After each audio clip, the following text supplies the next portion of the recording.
Hello doctors, আসসালামু আলাইকুম। Matrix একাডেমির প্রতিদিনের আয়োজন 30 minutes live discussion.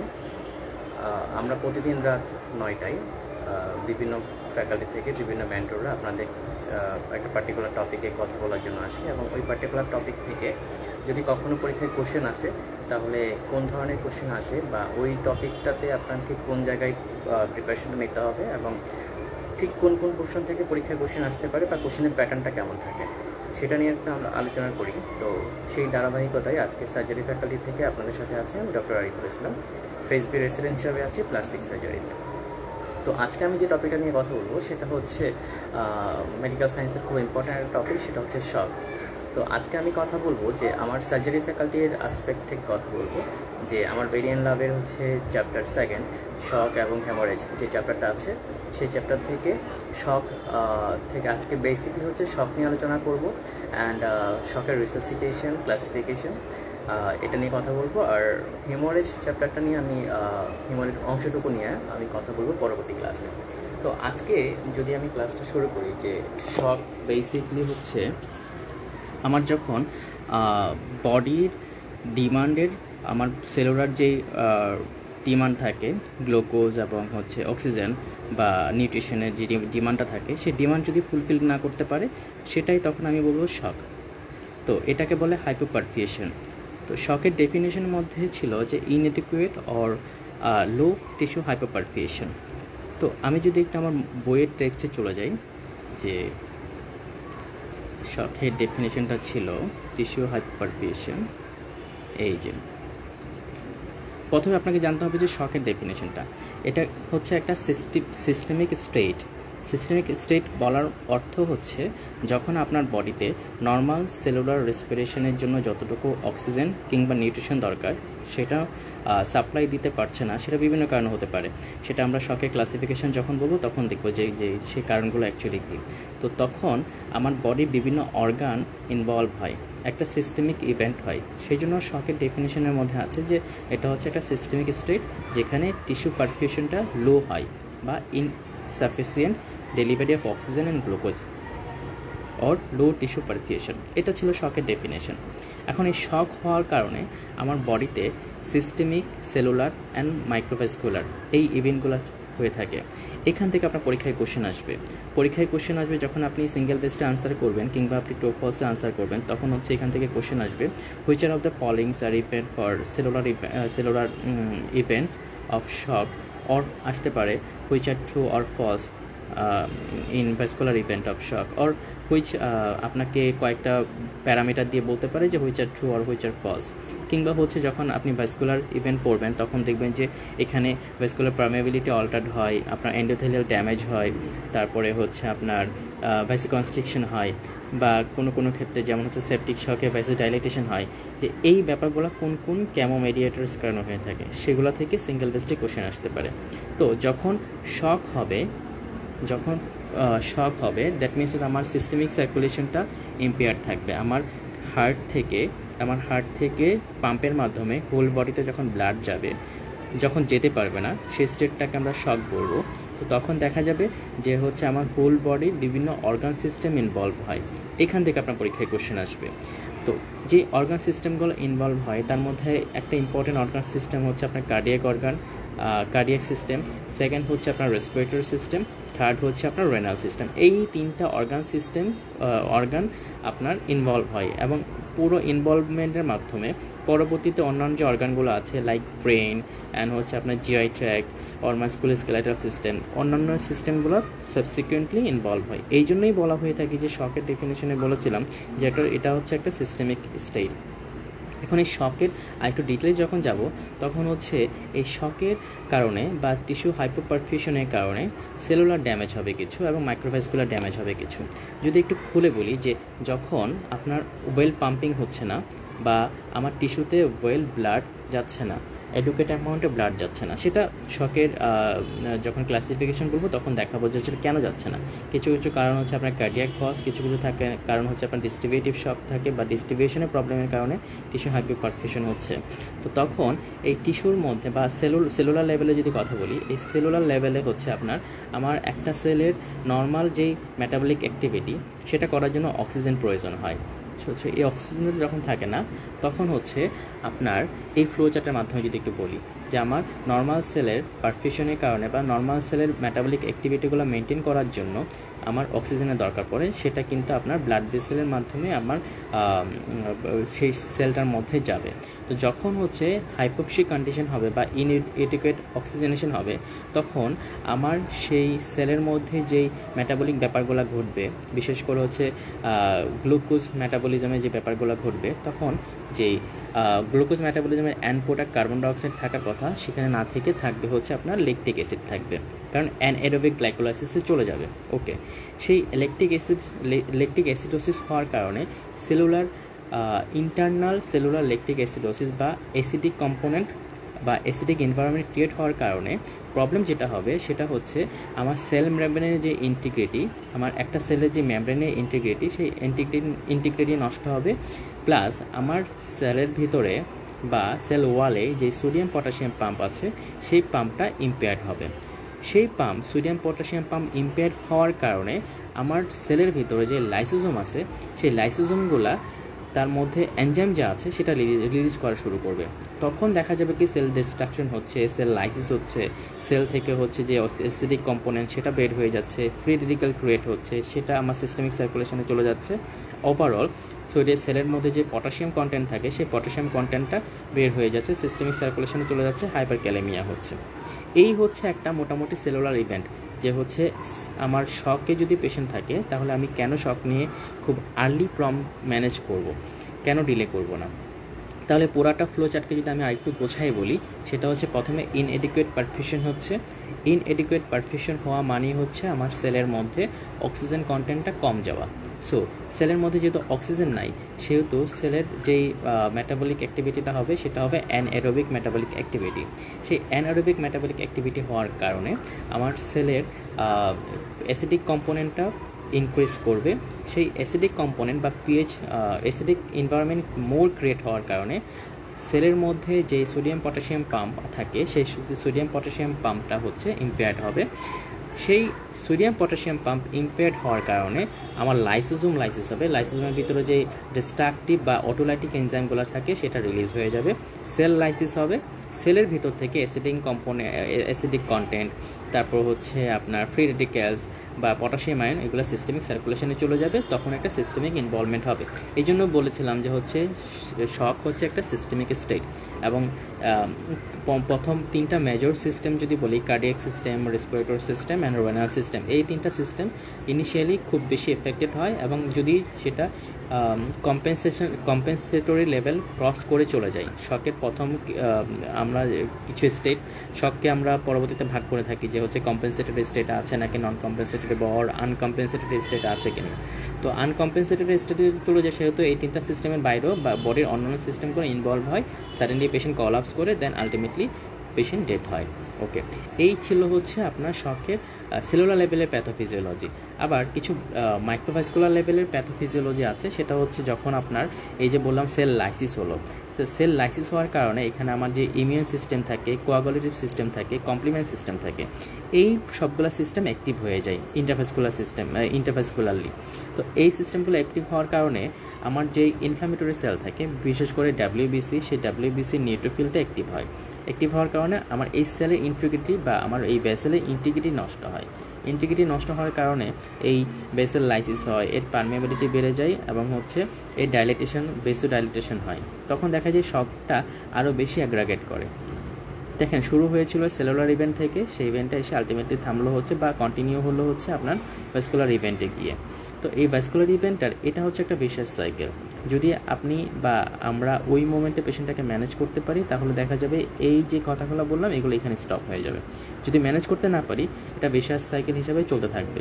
That means আপনার এই যে সেলুলার ইভেন্টটা সেটা আবার কন্টিনিউ হতে থাকবে, অ্যানারোবিক গ্লাইকোলাইসিস হতে থাকবে, ল্যাকটিক অ্যাসিড জমা হতে থাকবে সেলের ভিতরে, সোডিয়াম পটাশিয়াম পাম্প ইম্পেয়ার্ড হবে, দেন হচ্ছে লাইসোজোমাল এনজাইম যেগুলো থাকে সেগুলো রিলিজ হবে, সেল লাইসিস হবে, দেন হচ্ছে সেলুলার ইভেন্টটা পুরো সার্কুলেশনে ছড়া যাবে, ভ্যাসকুলার ইভেন্টের মধ্যে চলে আসবে, পরবর্তীতে আলটিমেটলি হচ্ছে ভ্যাসকুলার ইভেন্টগুলো শুরু হয়ে যাবে। দ্যাট মিনস হচ্ছে vessel lysis, increase permeability, even DIC পর্যন্ত হতে পারে। সো এগুলো হচ্ছে একটা ভ্যাসকুলার ইভেন্ট। এই ইভেন্টগুলো হচ্ছে তখন বিভিন্ন সিস্টেমকে ইনভলভ করে ফেলবে। যেমন cardiac system, respiratory system and renal system. Specially এই তিনটা সিস্টেম নিয়েই কথা বলবো, কারণ ইনিশিয়ালি তিনটা সিস্টেম ইনভলভ হয়।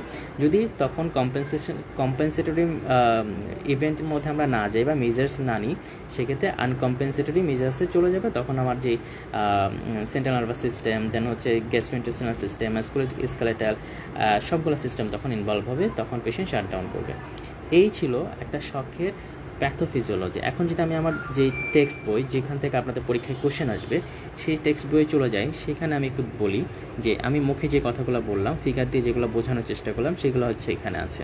যে প্রথমে প্যাথোফিজিওলজিতে শখ হচ্ছে সেলুলার লেভেলে শুরু হওয়ার কারণে আমি বলেছিলাম হচ্ছে অ্যানারোবিক গ্লাইকোলাইসিস বা অ্যানারোবিক মেটাবলিজম হয়, যেহেতু ওখানে হাইপোপারফিউশন হচ্ছে, অক্সিজেন সাপ্লাই কম। তো সেই কারণে ল্যাকটিক অ্যাসিডোসিস হবে। ল্যাকটিক অ্যাসিডোসিসের কারণে হচ্ছে মেটাবলিক অ্যাসিডোসিস হবে ইন্টারনালি। প্রথমে সেলুলার ইন্টারনাল মেটাবলিক অ্যাসিডোসিস হবে, পরে সেল লাইসিস হওয়ার কারণে সেটা সিস্টেমিক সার্কুলেশনে চলে যাবে। দেন আপনার যখন হচ্ছে গ্লুকোজ কন্টেন্ট আমার সেলের ভিতরে কম থাকছে, কিংবা হচ্ছে মেটাবলিক অ্যাসিডোসিস হচ্ছে, তখন সোডিয়াম পটাশিয়াম পাম্প হচ্ছে আপনার ইম্পেয়ার্ড হচ্ছে বা ফেলিয়ার হচ্ছে। তখন আমার লাইসোজোম, দেখেন একটার সাথে কিন্তু আরেকটা লিঙ্ক করা। আপনি যদি শুধু মুখস্থ করেন তাহলে কিন্তু পরীক্ষায় এই জিনিসটা ভুল করার সম্ভাবনা আছে।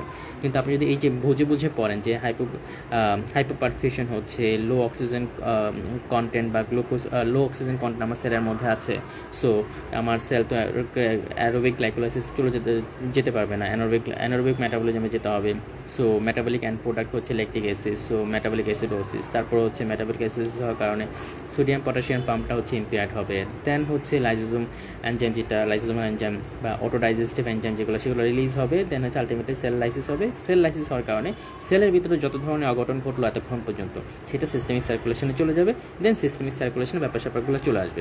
এইভাবে যদি আপনি বুঝে পড়েন, গল্পের মতো করে পড়েন, তাহলে কিন্তু পরীক্ষায় আপনি ইভেন্টগুলো মুখস্থ করার কোনো দরকার নেই। এবং দেখা যাবে 1 মাস 2 মাস বা 1 বছর পরে আপনি পরীক্ষায় বসলে যদি এই কনসেপ্টটা বুঝে পড়েন, তাহলে আপনি পরীক্ষায় আনসারটা ক্র্যাক করে আসতে পারবেন। এই জন্য মুখস্থ সবসময় আমি বলি যে মুখস্থ করার চেয়ে আপনি যদি মেকানিজমটা বোঝেন, তাহলে 1 বছর পরেও যদি ওই টপিক থেকে আপনার কোনো পরীক্ষায় কোশ্চেন আসে, তাহলে আপনি ইজিলি ক্র্যাক করে আসতে পারবেন। ওকে, এই ছিল সেলুলার ইভেন্ট। এরপর বললাম সেলুলার ইভেন্ট হচ্ছে ঘটলো, সেলের মধ্যে অ্যাসিডিক এনভায়রনমেন্ট ক্রিয়েট হলো, সেল লাইসিস হলো। এবার সেলের মধ্যে যত ধরনের অঘটন ঘটলো সেটা হচ্ছে সিস্টেমিক সার্কুলেশনে চলে যাবে।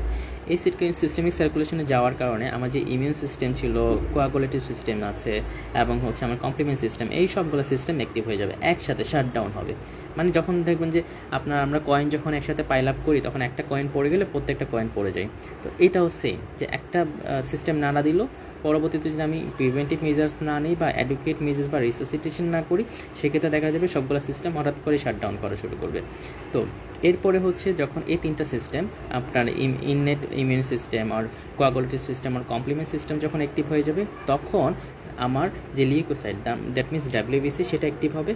এই ডাব্লিউবিসি অ্যাক্টিভ হওয়া মাত্রই হচ্ছে ডাব্লিউবিসির ভিতরে যত ধরনের ফ্রি রেডিক্যালস আছে, তারপর সাইটোকাইন আছে, ক্যামোকাইন আছে, সবগুলো একসাথে রিলিজ হওয়া শুরু করবে। তখন আমার ভেসেলের যে ইন্টিগ্রিটি সেটা নষ্ট হবে, ভেসেলের পারমিয়াবিলিটি বাড়বে, ভেসেল ডিস্ট্রাকশন হবে, ভেসেল ডাইলিটেশন হবে, ইভেন কি আপনার ডিআইসি পর্যন্ত হতে পারে। তো এই হচ্ছে আপনার সেলুলার আপনার ভাস্কুলার ইভেন্ট। এরপরে আমি তিনটা সিস্টেমের কথা বলেছিলাম, যে তিনটা সিস্টেম খুব বেশি ইনভলভ হয়। একটা হচ্ছে আপনার কার্ডিয়াক সিস্টেম, একটা হচ্ছে রেসপিরেটরি সিস্টেম, আর একটা হচ্ছে রেনাল সিস্টেম।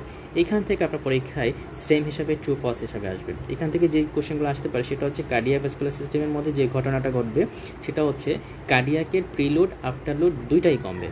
কারণ আপনার শক মানে হচ্ছে সিস্টেমিক স্টেট অফ হাইপোপারফিউশন, সেটা ভলিউম ডেফিসিয়েন্সির কারণে হতে পারে, কিংবা ভেসেলের আপনার অ্যাবনর্মালিটির কারণে হতে পারে। যদি ভলিউম ডেফিসিয়েন্সির কারণে হয়, সেহেতু কিন্তু আপনার প্রিলোড আফটারলোড দুইটাই কমবে। কিংবা ভেসেলের ডাইলেটেশনের কারণেও যদি হয়ে থাকে, সেহেতু সিস্টেমিক পুলিং থাকবে বা পেরিফেরাল পুলিং থাকবে, কিন্তু আমার হার্টে যতটুকু ব্লাড দরকার পাম্প করার জন্য, অতটুকু ব্লাড কিন্তু নাই। সো এটা একদম ক্লিয়ার কাট যে হচ্ছে আমার শকে যখন পেশেন্ট থাকবে, তখন হচ্ছে প্রিলোড আফটারলোড দুইটাই কমবে। এটা কিন্তু পরীক্ষায় ট্রু ফলস হিসাবে আসবে। এরপর হচ্ছে যেহেতু প্রিলোড আফটারলোড কম, সেহেতু হার্ট পাম্প করতে পারবে না। যদি আমি পিকচারে দেখাই, এই যে আপনার যেহেতু প্রিলোড আফটারলোড কম, হার্ট পাম্প করতে পারবে না, তো সিস্টেমিক আপনার যে পেরিফেরাল ভাস্কুলার রেজিস্ট্যান্স কিংবা হচ্ছে সিস্টেমিক হাইপোপারফিউশন, সেটা কিন্তু রয়েই গেল। তখন হবে কি, যে আমার বডি যখনই শকে থাকে, তখনই হচ্ছে সিম্প্যাথেটিক নার্ভাস সিস্টেমটা অ্যাক্টিভ হয়ে যায়।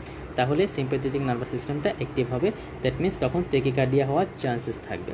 তাহলে হার্টের বা কার্ডিওভাস্কুলার সিস্টেমে যে ইভেন্টটা থাকবে, সেটা হচ্ছে প্রথমে প্রিলোড আফটারলোড কমবে, তারপরে আপনার সিম্প্যাথেটিক নার্ভাস সিস্টেমটা অ্যাক্টিভ হবে, অ্যাক্টিভ হওয়া মাত্রই আমার ক্যাথেকোলামাইন রিলিজ হবে, তখন টেকিকার্ডিয়া হবে, ভেসিকনস্ট্রিকশন হবে। তাহলে যদি আমি সামারি করি, সেটা হচ্ছে আপনার প্রিলোড, আফটারলোড কমলো, তারপর হচ্ছে অ্যাড্রিনালিন, নর অ্যাড্রিনালিন, দ্যাট মিনস ক্যাথেকোলামাইনের আপনার রিলিজ বাড়লো বা অ্যামাউন্টটা বাড়লো বডিতে, তার ইফেক্ট হিসাবে টেকিকার্ডিয়া এবং হচ্ছে সিস্টেমিক ভেসকুলার রেজিস্ট্যান্স বা সিস্টেমিক ভ্যাসিকনস্ট্রিকশন হচ্ছে।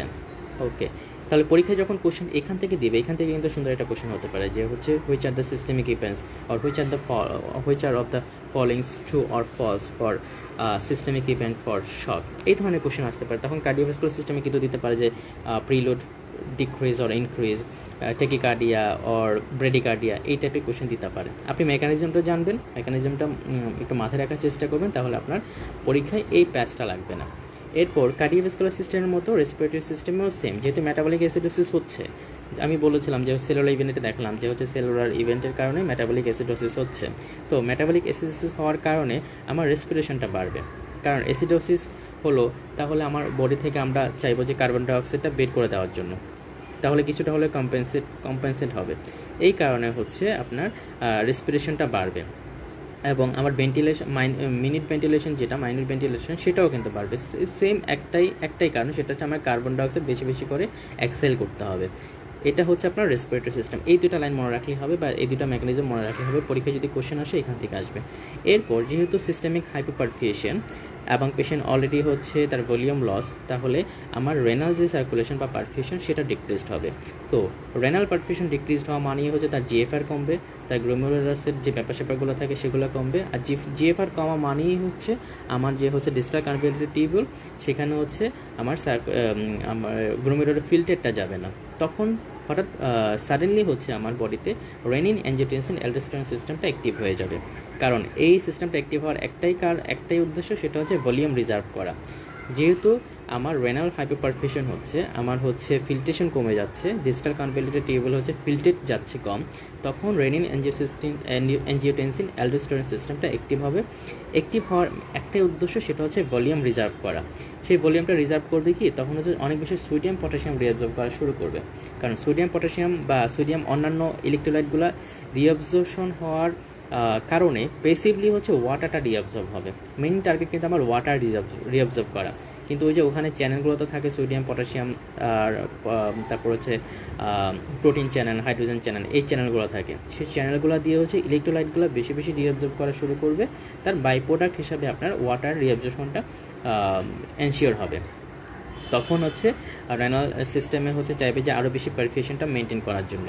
তাহলে কার্ডিওভাস্কুলার সিস্টেমে বললাম হচ্ছে প্রিলোড আফটারলোড কমতেছে, কারণ যেহেতু হাইপোপারফিউশন, এর কারণে হচ্ছে সিম্প্যাথেটিক নার্ভাস সিস্টেমটা অ্যাক্টিভ হবে।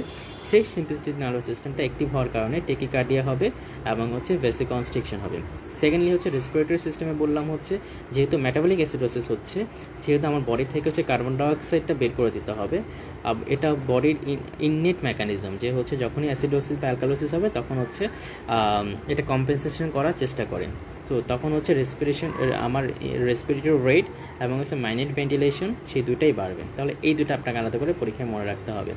এরপর যেহেতু হচ্ছে হাইপোপারফিউশন হচ্ছে, ব্লাড সার্কুলেশন কম যাচ্ছে, সেহেতু হচ্ছে রেনাল সিস্টেমের মধ্যে আপনার রেনিন, অ্যাঞ্জিওটেনসিন, অ্যালডোস্টেরন সিস্টেমটা অ্যাক্টিভ হবে। উদ্দেশ্য একটাই, সেটা হচ্ছে ভলিউম রিজার্ভ করা। সেই ভলিউম রিজার্ভ করবে হচ্ছে সোডিয়াম ওর অন্যান্য ইলেকট্রোলাইটগুলো রিঅ্যাবজর্পশনের মাধ্যমে, তার সাথে বাই প্রোডাক্ট হিসেবে ওয়াটার রিঅ্যাবজর্ব হবে। এরপর আসেন এন্ডোক্রাইন সিস্টেম। এই যে রেনিন, অ্যাঞ্জিওটেনসিন, অ্যালডোস্টেরন সিস্টেম বললাম, এই অ্যালডোস্টেরন বা হচ্ছে অ্যাডেনাল সিস্টেম আর হচ্ছে আপনার বেসিকলি হচ্ছে শখে কিন্তু অ্যাডেনাল গ্ল্যান্ডটাই ইনভলভ হয়, তাকে হচ্ছে সেখানে আপনার গ্লুকোকর্টিকয়েড, মিনারেলকর্টিকয়েডে ওভার পাওয়ার থাকে।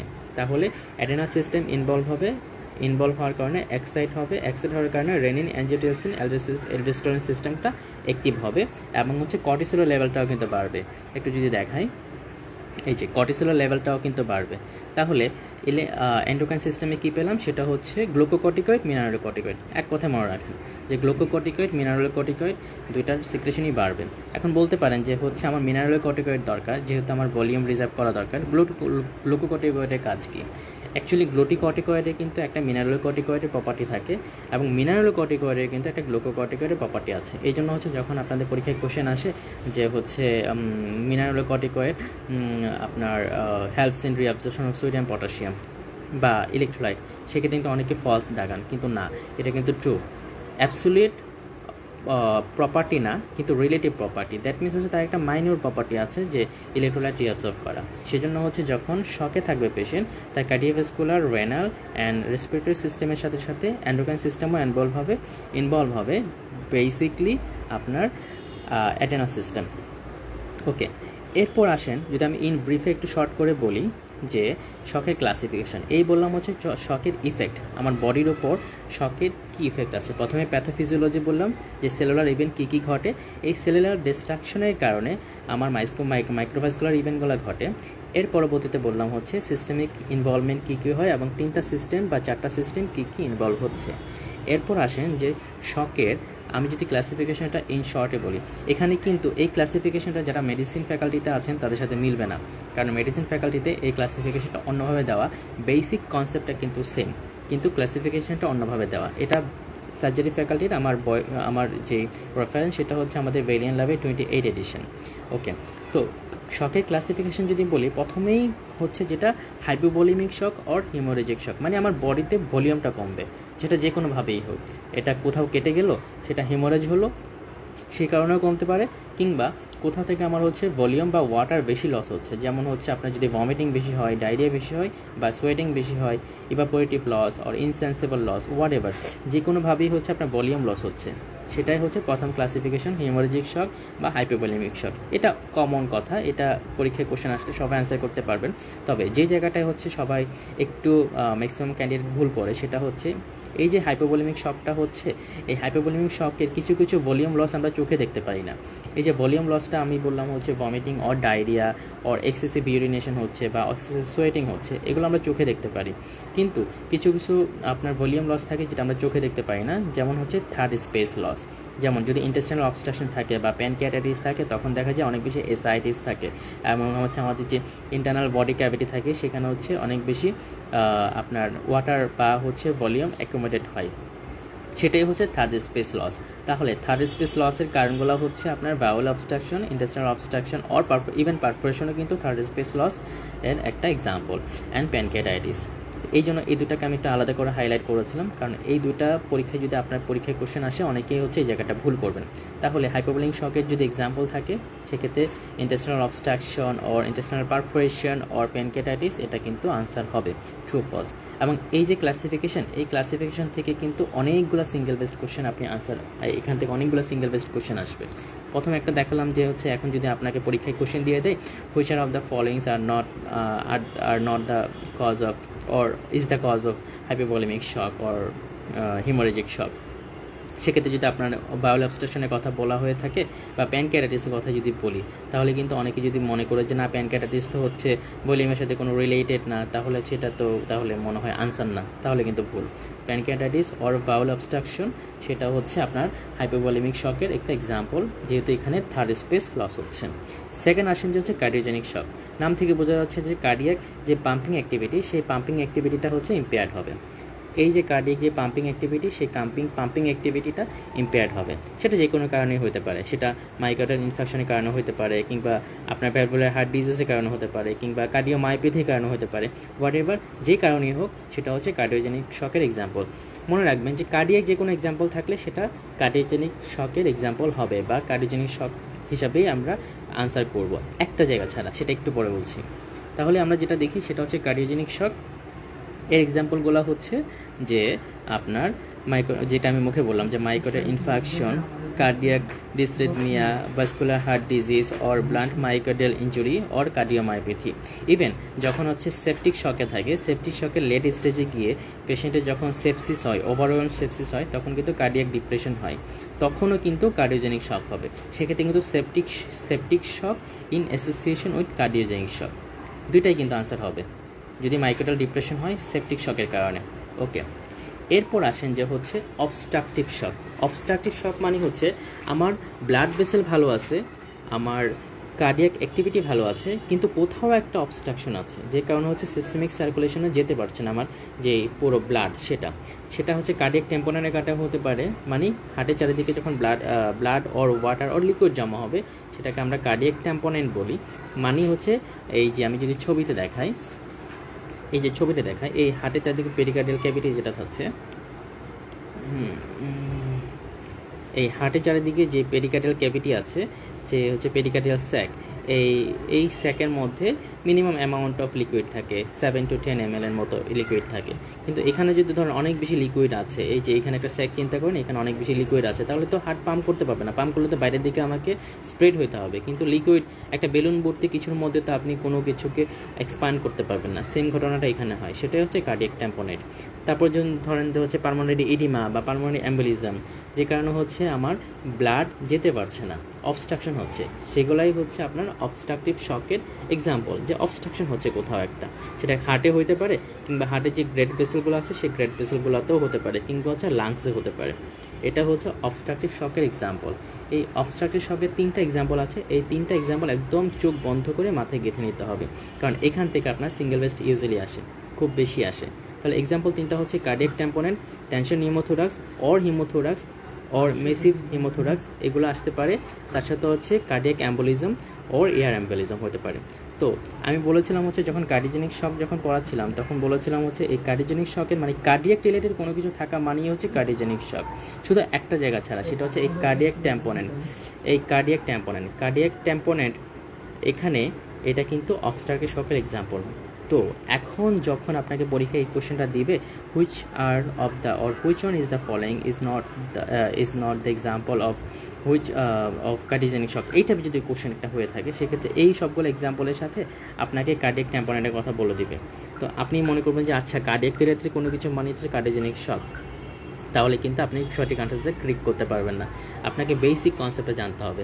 অবস্ট্রাকটিভ শক মানে হচ্ছে অবস্ট্রাকশনের কারণে কার্ডিয়াক ইভেন্ট হতে পারে না, কিংবা আপনার সার্কুলেশন হতে পারে না। যেমন হচ্ছে এই যে টেনশন নিউমোথোরাক্স বা হিমোথোরাক্স, এখানে কিন্তু হিমোথোরাক্স নাই, কিন্তু পরীক্ষা এক্সাম্পল হিমোথোরাক্স আসতে পারে, মেসিভ হিমোথোরাক্স। তো এই জিনিসগুলো যখন থাকবে মানে হচ্ছে কোনো কারণে আইদার হার্ট এক্সপান্ড করতে পারছে না, কিংবা হচ্ছে হার্ট থেকে যেই ব্লাডটা বের হচ্ছে সেটা হচ্ছে সিস্টেমিক সার্কুলেশনে যেতে পারছে না, সেটাই হচ্ছে অবস্ট্রাকটিভ শকের এক্সাম্পল। ওকে, এটা 3 স্টার দিয়ে পড়বেন, এটা এখান থেকে পরীক্ষায় ইউজুয়ালি কোশ্চেন আসে। এরপর আসেন ডিস্ট্রিবিউটিক শক, মানে হার্ট ভালো আছে, লাং ভালো আছে, কিন্তু ডিস্ট্রিবিউশনের সমস্যা। তার মানে হচ্ছে আমার যে পেরিফেরাল চ্যানেলগুলো আছে সেই চ্যানেলগুলোতে সমস্যা, এই চ্যানেলগুলোতে সমস্যা, কোথাও একটা ব্লক আছে, কিংবা ভেসেলের যে লুমিনার ডায়ামিটার সেটা বেড়ে গেছে, কিংবা হচ্ছে আপনার যেই vascular resistance, peripheral vascular resistance সেটা ইম্পেয়ার্ড হচ্ছে। এই কারণে হচ্ছে আপনার ডিস্ট্রিবিউটিক শক হয়ে থাকে। বেসিকলি 3টা এক্সাম্পল বলে থাকি আপনার ডিস্ট্রিবিউটিক শকে। একটা হচ্ছে সেপটিক শক, একটা হচ্ছে অ্যানাফাইলেকটিক শক, আর একটা হচ্ছে স্পাইনাল কর্ড ইনজুরি। এই 3টা এক্সাম্পল একদম মাথায় রাখেন যে সেপটিক শক, অ্যানাফাইলেকটিক শক এবং স্পাইনাল কর্ড ইনজুরি, এই কারণে আপনার ডিস্ট্রিবিউটিক শক হয়ে থাকে। এর সাথে এডিশনাল আপনার মনে রাখতে হবে যে কোন কারণে হয়ে থাকে। যেমন অ্যানাফাইলেকটিক শকটা হয়ে থাকে অ্যাকচুয়ালি অ্যানাফাইলেক্সিস মানে হচ্ছে যখন আপনার হিস্টামিন অনেক বেশি রিলিজ হয় আমার বডিতে কোনো একটা মেকানিজমের কারণে। ধরেন আপনার কোনো কিছুতে অ্যালার্জিক রিয়াকশন আছে, অ্যানাফাইলেক্সিস হচ্ছে, ওই কারণে হচ্ছে আপনার মাসেল থেকে অনেক বেশি হিস্টামিন রিলিজ হচ্ছে। তো এই হিস্টামিনটা কী করে ভ্যাসেল ডাইলেটেশন করে। যখন বডির সবগুলো ভ্যাসেল ডাইলেট হয়ে যায় তখন কিন্তু আমার একটা পেরিফেরাল ভাস্কুলার রেজিস্ট্যান্স যেটা থাকে সেটা মেনটেন হয় না, তখন হচ্ছে আপনার শকে থাকে পেশেন্ট। তাহলে অ্যানাফাইলেকটিক শক, ডিস্ট্রিবিউটিক শকের একটা এক্সাম্পল বলেছি আমি অ্যানাফাইলেকটিক শক। এই অ্যানাফাইলেকটিক শকটা হচ্ছে হিস্টামিন রিলিজ হওয়ার কারণে ভ্যাসেল ডাইলেটেশন হয়, এই কারণে। এইটুকুন কথা মাথায় রাখলেই চলবে। তারপর হচ্ছে স্পাইনাল কর্ড ইনজুরি যখন থাকে তখন হচ্ছে সিম্প্যাথেটিক নার্ভাস সিস্টেম যেটা থাকে সেটা ইম্পেয়ার্ড হয়। মনে রাখবেন স্পাইনাল কর্ডের যে কোনো ইনজুরি মানে হচ্ছে সিম্প্যাথেটিক নার্ভাস সিস্টেম ইনভলভমেন্ট। এই জন্য দেখবেন হচ্ছে যখন প্যারাপ্লেজিক পেশেন্ট আসে তখন তাদের প্রেশার শুরু হয়, তখন কিন্তু ব্লিডিং টেন্ডেন্সি অনেক বেশি থাকে পারঅপারেটিভ। কেন? এই একটাই কারণে, কারণ তার স্পাইনাল কর্ড ইনজুরি থাকে, তার সিম্প্যাথেটিক নার্ভাস সিস্টেমটা ইনঅ্যাক্টিভ থাকে বা ইম্পেয়ার্ড থাকে বা কম্প্রোমাইজ থাকে, তখন হচ্ছে আমার ভাস্কুলার যে টোন সেই টোনটা মেনটেন হয় না, তখন ভ্যাসেল ডাইলেটেড অবস্থায় হয়ে থাকে, তখন সেই কারণে এটা শক হয়ে থাকে। এরপর আসলে হচ্ছে সেপটিক শক। সেপটিক শকে তো হচ্ছে মেটাবলিক এন্ড প্রোডাক্ট রিলিজ হয়, তারপর হচ্ছে আমার যেই গ্রাম নেগেটিভ ব্যাকটেরিয়া যেগুলো আছে সেগুলো থেকে অ্যান্ডোটক্সিন রিলিজ হয়, এগুলো হয়ে তখন হচ্ছে বিভিন্ন সিস্টেমকে ইনভলভ করে, আলটিমেটলি হচ্ছে ভ্যাসেল ডাইলেটেশন হয়। তার মানে ডিস্ট্রিবিউটিক শকের মেইন কথা হচ্ছে যে ভেসেলের আইদার ভেসেল ডাইলেটেশন হবে, কিংবা ভেসেলের টোন মেনটেন করার জন্য সিম্প্যাথেটিক নার্ভাস সিস্টেম যেটা আছে সেটা ইম্পেয়ার্ড থাকবে। এটা তাহলে 3টা এক্সাম্পল বলেছিলাম। 3টা এক্সাম্পলের মধ্যে অ্যানাফাইলেকটিক শক হচ্ছে আপনার হিস্টামিন রিলিজ হওয়ার কারণে, সেপটিক শক হচ্ছে আপনার অ্যান্ডোটক্সিন রিলিজ হওয়ার কারণে, আর হচ্ছে স্পাইনাল কর্ড ইনজুরি যখন হয় তখন যেই শকটা হয় ডিস্ট্রিবিউটেড শক, তার মেকানিজমটা হচ্ছে সিম্প্যাথেটিক নার্ভাস সিস্টেমের যে আউটফ্লোটা সেটা হচ্ছে ইম্পেয়ার থাকে। ওকে, এরপর হচ্ছে এই যে আমি বলেছিলাম হচ্ছে সেপটিক শকের শেষের দিকে গিয়ে কিন্তু কার্ডিয়াক কম্প্রোমাইজ থাকে বা কার্ডিয়াক ডিপ্রেশন থাকে, তখন কিন্তু এই সেপটিক শকের সাথে কার্ডিওকেনিক শক ওভারল্যাপ হয়ে যায়। এই জন্য যদি কোনো কোথাও এই ধরনের সিনারি অবশ্য পরীক্ষায় দিবে না, যদি কখনো দেয় বা আপনার এই ইনফরমেশনটা মাথায় রাখতেই হবে যে হচ্ছে যখন পেশেন্ট সেপটিক শকে থাকে তখন তার লেট স্টেজে গিয়ে কার্ডিয়াক ডিপ্রেশন হয়।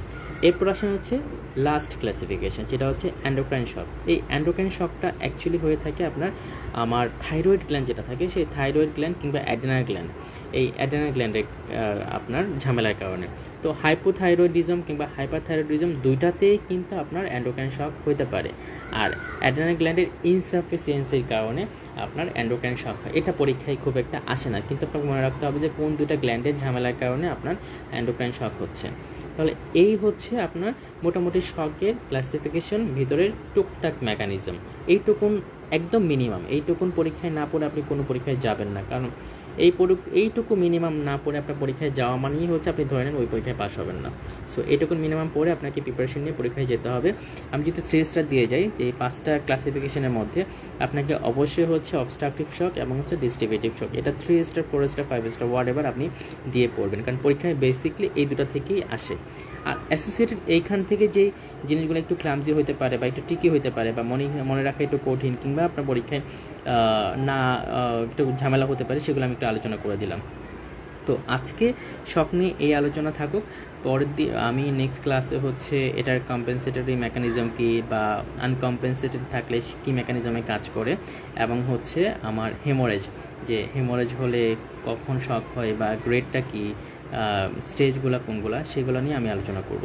তো আজকে এই পর্যন্ত থাকুক, পরবর্তী ক্লাসে ইনশাআল্লাহ আপনাদের সাথে দেখা হবে।